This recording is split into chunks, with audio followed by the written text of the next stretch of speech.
What is C11? C11 exemption from LMIA process is granted for entrepreneurs and business owners. It's a very specific application type. It's a very unique path to Canadian permanent residency. So I treat this video as consultation for you, dear audience, and it will be rather long. I got my coffee, I am prepared.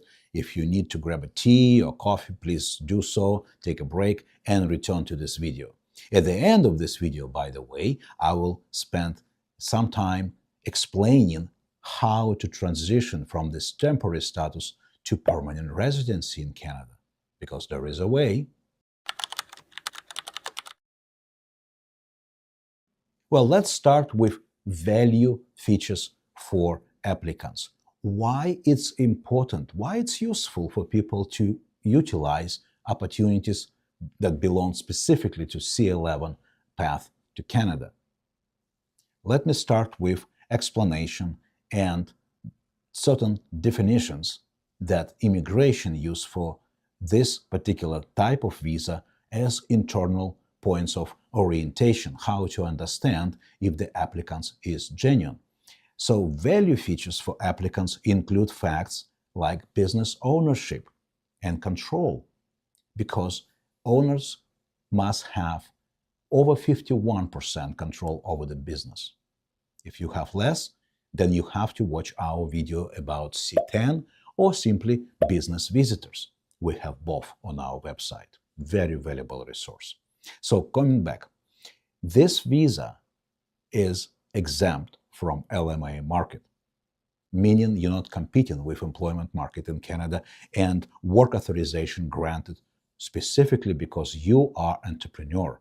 You are majority shareholder in your business. You have to run it here. Pathway to permanent residency. Watch until the end. I will dedicate a special section of this video to this specific feature for the applicants. And significant benefit focus. Government of Canada, and we will dedicate some time to this, how they assess it, but Government of Canada would like to see that you bring benefit to Canadian economy, culture, and community. And last but not least, this is a temporary visa by nature, not a permanent residency application. So don't be confused when you approach a lawyer, a consultant, or somebody else on the market who promote that they do this service. Be careful. This is very unique application. Well, you can either fail it or win it. By the way, approval rate is rather high, over 80%. Why? If you prepare it right, like with us, we have probably even higher rate of approval for C11, so you will be protected by good preparation. Well, now, a very important section of this video regarding key qualifications. As always, you can take my word for it, or we can also look at government regulations, how they instruct immigration officers in assessment of those applications. Entrepreneurs starting a new business can be qualified for this C11, but you definitely have to be absolutely certain that you're not making something fictitious. So if you start a new business, you have to prepare everything to prove that process. You either own the business already, or you're starting a new business, but you have to be here and they will assess you against entrepreneurs starting a new business category. Another qualification or type of applicants is a business buyers. Let's say you run franchise, McDonald's or some other fast food or other hotel franchise or bed and breakfast franchise somewhere overseas, and you would like to come here and purchase an established franchise in Canada. Of course you qualify for C11 because it's not business visitor per se. You have to do some legwork on the ground, so to speak. So another category is very interesting, especially in light of temporary pause on self-employed program. Self-employed professionals. Let's say you have a studio and you would like to introduce your product, your inventions, or your art to Canadian public.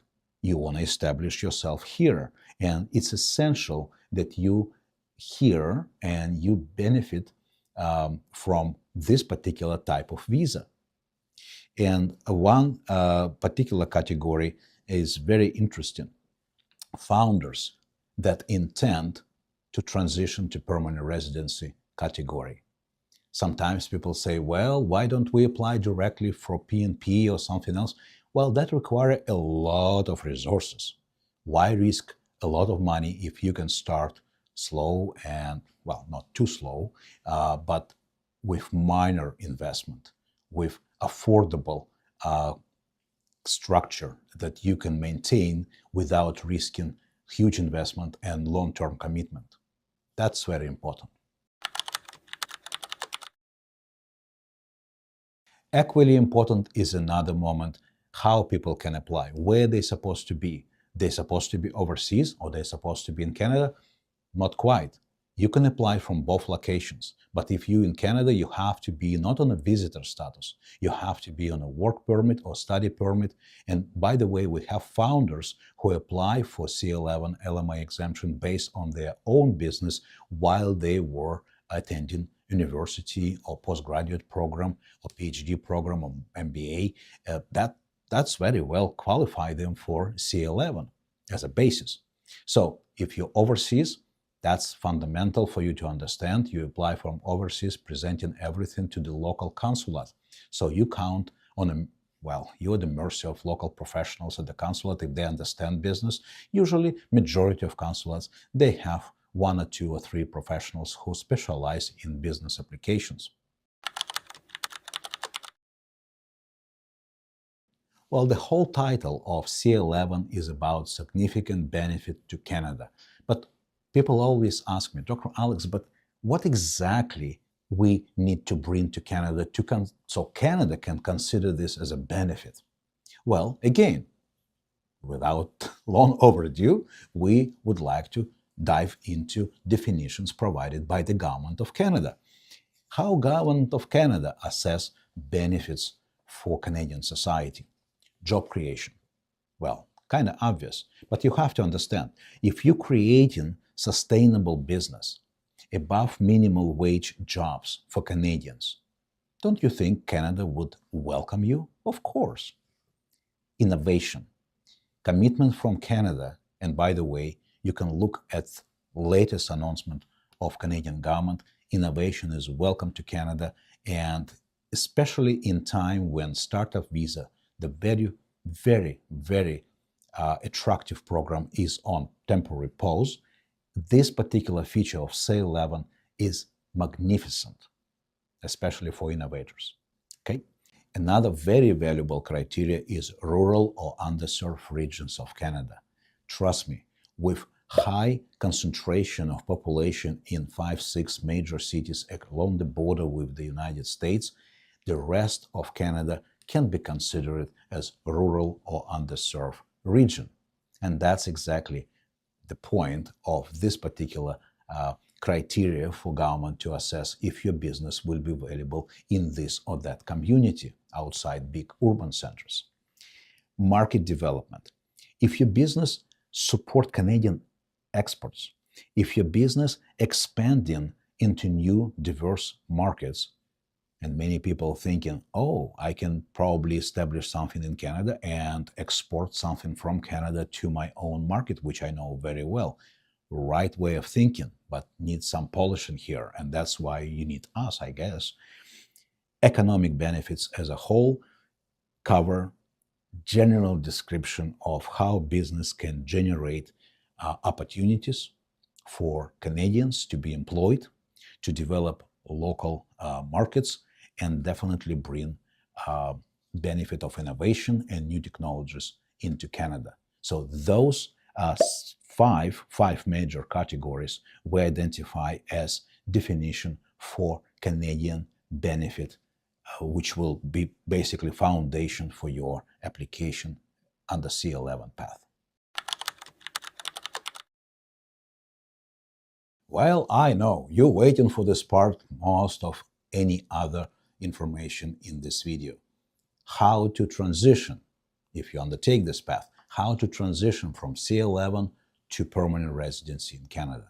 Well, It's complex. It's not easy. We have to be very careful and strategically oriented towards the final goal. We need to know that you want to be here on a permanent residency, first of all, and then we can build all this structure of our applications and how you transition, what requires from you and for you to perform, and how to actually exercise your options on the ground in Canada in order to be qualified. It's all about strategy, but it's also about tactics. Of course, with temporary pause on startup visa program, that avenue is kind of on hold, but don't forget, if it's closed temporarily, by the time you're here on C11, by the time you develop your business, that may be reopened. Backlog reduction measures work as we see, and who knows, maybe that avenue will be reopened, which was very popular for people on the C11 path.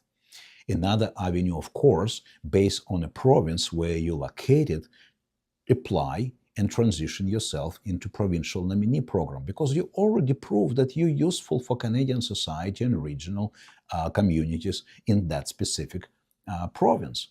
Another avenue may be considered through upcoming entrepreneur and investor program in Canada, because you probably realize by now that you have to make an investment in Canada. You probably already understand that you have to create significant benefit for Canadian society.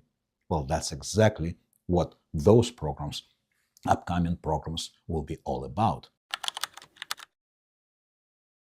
At this very moment of our conversation, people usually ask, Dr. Alex, it's enough, we're ready, where to start?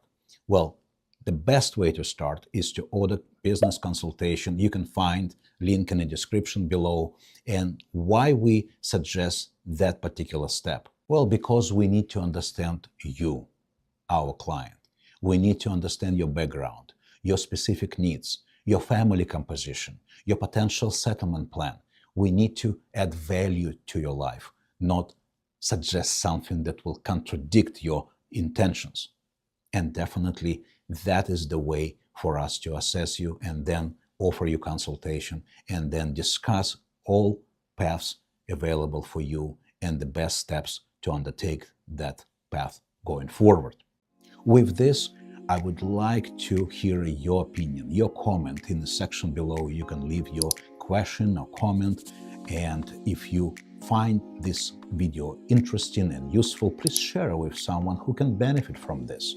As always, like, subscribe to our channel, help us to create more useful content for you, and stay safe by staying informed.